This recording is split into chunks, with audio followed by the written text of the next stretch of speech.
At this point in my studies, arriving on the island has two components. One of them is the unique aspect of going to a sand and gravel bar that is in the Arctic Ocean surrounded by pack ice. So I arrived thinking, oh my gosh, I'm now at the top of the world. There's nothing between me and the North Pole except pack ice. But I'm also thinking, oh, here I am, and here are the same nest sites. Here are the same things I've seen since 1975. So there's this feeling of being both at home and feeling also like I'm in a very strange place. One of the interesting things about the cabin is it looks rather bleak and certainly uninviting. I open it up and take everything out over the next two to 3 hours. But by the end of the day, when I've taken the boards off the windows and set up the stove and a place to sleep inside, it suddenly becomes very, very welcoming. But it still is an 8 by 12 box.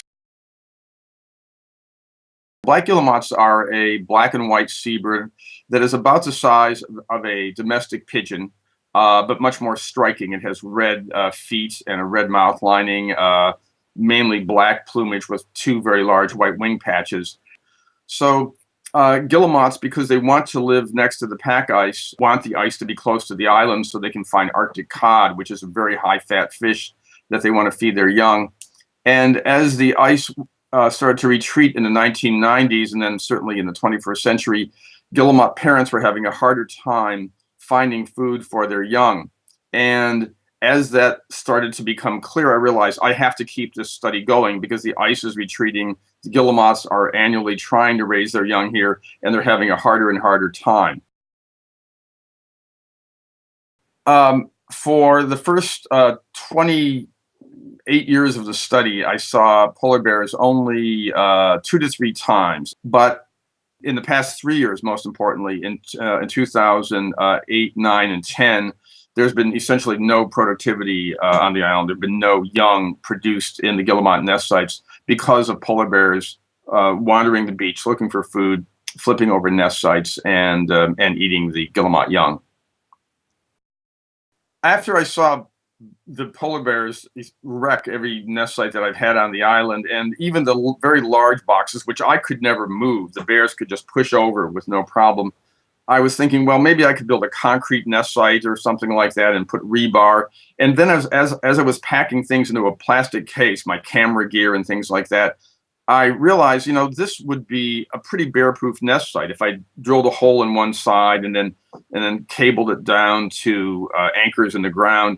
So last year I took out 10 of these plastic nest sites, put a hole in one end with a little wooden baffle so that the birds had something to hide behind when they were in the box, and found that for the chicks that were in those sites, they had normal fledging success. They had normal survival, in that roughly 75% of them left the colony, which is why we had 5 or 6 young leave last summer.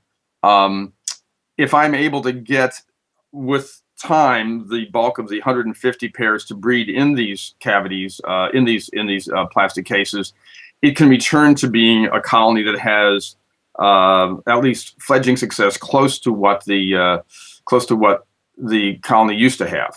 So it will be able to maintain itself through time.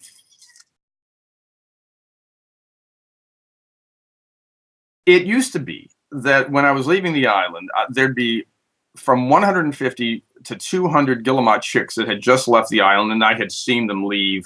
And there was this feeling of having a very successful season in terms of data gathering. The guillemots had a successful season, and knowing too that 1/3 of all the chicks that I saw leave would be coming back in 3 years to breed there. Now when I leave, it is with polar bears on the island, so I am walking around with a gun thinking about my own safety a great deal. And I've also seen in the previous 3 to 4 weeks, 150 to 200 guillemot chicks die from a range of things, from polar bear predation to starving to death because of lack of food, to puffins going in and killing them. And then seeing this very small number leave the colony, and there was only that one in 2010. So that I come back to Seattle much less happy about the end of the season, instead thinking that that there are changes going on. We're going to have to be, we are going to have to confront in one way or another.